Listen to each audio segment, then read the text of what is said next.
안녕하세요. 파이어족 파마입니다. 저번 영상에서는 싱글 파이어족을 꿈꾸는 실행하려고 준비하는 분들에게 도움이 될 만한 장점과 단점에 관해서 알려드렸는데요. 오늘은 싱글보다 2인 가족 또는 딩크족이 더 좋은 이유, 그리고 단점도 알려드릴까 합니다. 물론 제 경험이자 생각이고요.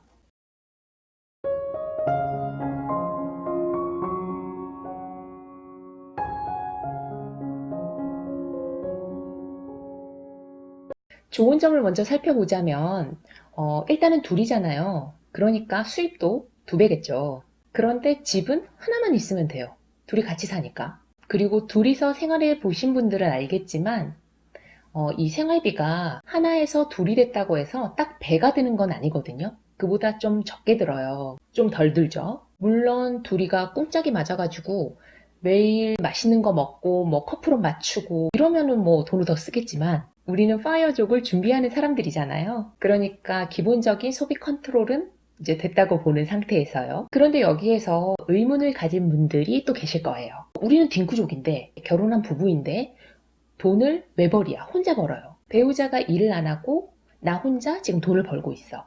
뭐 이럴 수 있잖아요. 물론 아이가 있는 부부들은 아이의 양육 때문에 둘 중에 한 사람이 퇴사를 하고 아이를 돌보는 경우가 있지만 딩크족 같은 경우에는 보통은 둘 다 직업이 있을 확률이 높기는 해요. 그런데 만약에 한쪽이 놀고 있다. 그렇다면 놀고 있는 한쪽이 재테크 준비를 해야 됩니다. 뿐만 아니라 둘 다 돈을 벌어도 그 가정에 경제적 주체가 있잖아요. 돈을 더 많이 버는 쪽. 돈을 많이 번다는 것은 일반적으로 그에 따른 스트레스가 많고 일에 대한 집중도나 시간이 많이 소요돼요. 그래서 체계적인 투자 공부나 제대로 된 투자 공부를 하기가 쉽지 않죠. 그럴 시간이 별로 없으니까요. 뭐 그럼에도 해야 되지만.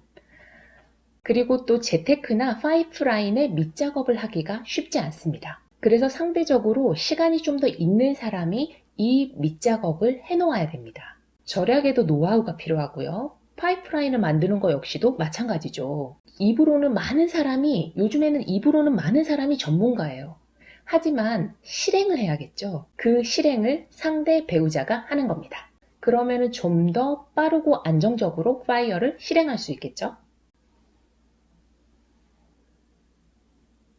사람의 재능은 선천적인 것도 있지만 키워지는 것도 있잖아요. 서로 도우면서 2인 가족이, 뭐 부부가, 딩크족이 서로를 도우면서 성장하고 각자 잘하는 부분을 나눠서 관리하면 둘이기 때문에 발휘할 수 있는 시너지 효과가 분명히 있습니다. 그렇다면 단점은 어떤 게 있을까요?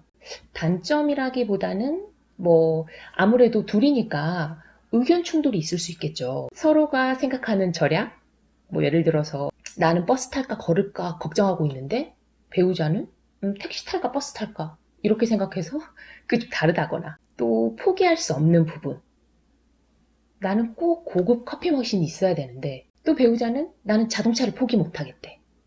뭐 이런 게 있을 수 있고요. 또 투자에 관한 의견, 투자는 부동산이지 하는 사람이 있을 거고, 투자는 꼭 주식 투자를 해야 된다, 투자는 주식이다, 이런 사람이 있을 거고요. 나는 극단적인 절약으로 5년 안에 파이어족이 되고 싶은데 또 배우자는 그거보다는 조금 더 여유롭게 생활을 하면서 한 8년이나 이렇게 돼서 파이어 선언을 하고 싶을 수 있잖아요. 이런 것들의 의견 차이들이 서로를 지치게 할 수 있습니다. 그래서 둘이라면 정말 충분히 많은 대화가 필요하고 서로 생각의 간극을 좁히는 노력이 필요합니다. 이런 거는 단점이라기보다 더 나은 삶을 위한, 그래서 꼭 필요한 그런 거라고 생각하시면 되겠네요.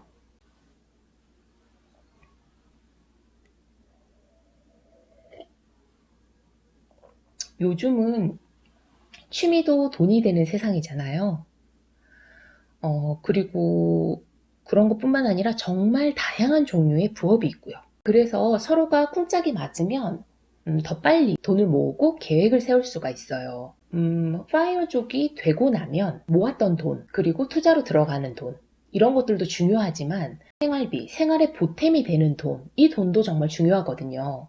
예를 들어서 부인이 평소 블로그 하는 취미가 있어서 음식을 협찬 받는다고 한번 해볼게요. 이건 저도 한번 테스트를 해봤었던 건데요. 생활비 중에서 식비가 큰 부분을 차지하잖아요. 근데 그렇게 협찬을 받아서 생활을 한번 해봤더니 쌀이나 소스, 장류 이런 것들만 있으면 한 식비가 10만 원, 10만 원 정도도 안 되더라고요. 또 집에 있는 안 쓰는 물건들을 중고로 판매를 해서 현금화한다든지, 같은 재료로도 풍성하고 영양가 있게 음식을 만든다든지, 이런 생활의 노하우도 필요한데요. 만약에 혼자라면, 혼자 파이어족이면 이 모든 걸 혼자 다 알아서 해야 되잖아요. 내가 돈도 벌고 투자도 하고 재테크도 하면서 파이프라인도 형성하고 혼자 다 해야 돼. 그러니 싱글이 분명 편한 건 있겠지만 싱글이라고 해서 파이어족이 되기 더 좋은 것도 아니다. 그러니 나는 딩크족이라서 뭐 싱글이라서 그렇게 얘기를 하면서 서로를 부러워할 필요가 없어요.